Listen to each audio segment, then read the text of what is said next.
Good morning. I've been walking for about half an hour over broken country. It hasn't really been safe to film.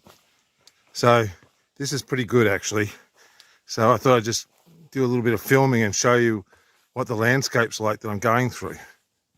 So it's really nice, kind of reminds me of the videos that people, or the landscape that people put out from the Pacific Crest Trail as it's going through the mountains. But that's the view you have on one side of you the whole way. So it's kind of amazing. This morning, I got up and the trail takes you down to the beach. So that's the beach right at the bottom of this mountain. And so I've been down there. I had a lovely breakfast first that was included. And dinner last night was really nice as well. It was 3 courses, a soup, a main and a dessert. And then, so I walked down to the beach and now I'm walking back up the mountain. So I'm really puffed. I had some comments about, me being pretty fit. Well, let me tell you, I don't feel it. I got to climb that mountain in front of us today. And I feel that there's going to be a lot of swearing and carrying on. Supposedly there's long stretches above 30% grade. These are the blazes that I'm following. So the path feels weird. It feels like it should be going more to the right, but I'm following the blazes. I don't know where it's going, but at the moment we're walking away from our destination. Anyway, that's my first check-in for the day. I am feeling a bit puffed after that long uphill, but supposedly that's just the start. I hate this, it's now going downhill a little bit. Every little bit of downhill means more uphill later. But it is beautiful. I thought I'd show you what it's like. So I've just come out of that wooded section where the path is angled up, but not too extreme. And then you get to like places like this, where the path's sort of going up, and then you have to go up that bit there. I mean, like the path is very steep. You see how it's switching back on the way up, and then you have to sort of scramble up that bit and over. And we're going into a box canyon. So I don't know what it's going to be like, but I think it's going to be difficult. You can sort of see the path way up the top there. So we're gaining a lot of altitude quickly, which probably means a lot of hands and knees. Okay, it has some more to go. But getting up there was not fun. So I just come over. Just 1 minute. So we started further down than you can see. And it's a long way and very steep. You get a good view the other way. But yeah, you can sort of see the trail right down there. But you wouldn't want to fall. I don't think you'd stop until you hit the bottom. Anyway, just so you don't know, it's all just like flat and easy. I mean, you can do it because I'm fat and not very fit, but it's a bit sketchy in places. I don't know if I can show you. Yeah. I just stopped for a break and it's a long way down to the village. It's all way down there past the ocean. I just thought I'd give you a bit of an update. I've climbed out of the blind, the box canyon, and I'm about halfway to the first stop of the day. I did stop here just to try and give Penelope, my wife, and my daughter a call. I talked to my son this morning, and I can see the village, but I've got no signal, which is, for this whole straight, basically I've had no signal on the phone. And that's something to think about, especially if you're walking by yourself. I haven't seen anybody since I started, like back in Fethiye. And I certainly haven't seen anybody today. And there has been lots of places where if you fall, you'd probably be a bit banged up when you got to the bottom. So it's good to let people stay in contact with people. So if you fall off the radar, they send people to look for you.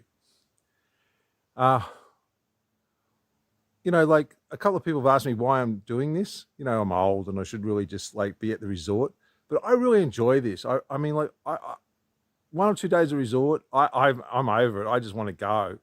And, you know, the city doesn't really hold much for me, and I'm not a consumer very much. So shopping, I'm not really sure what I'm supposed to do when I'm shopping.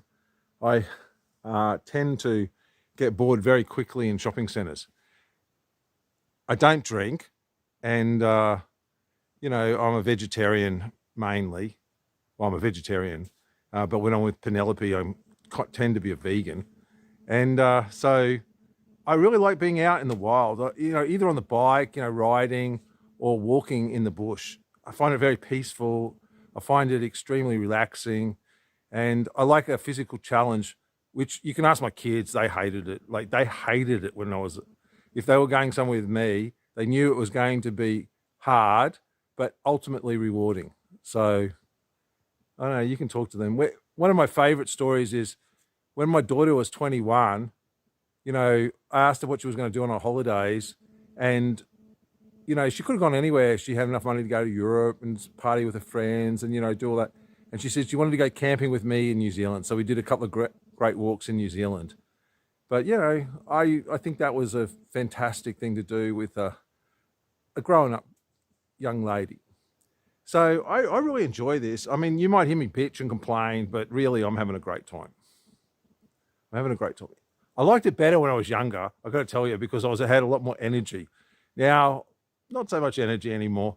And but I think it's great. You know, one of the people I used to follow was a guy called Second Chance Hiker, and I feel like I'm being him. You know, I'm walking despite people saying I shouldn't walk.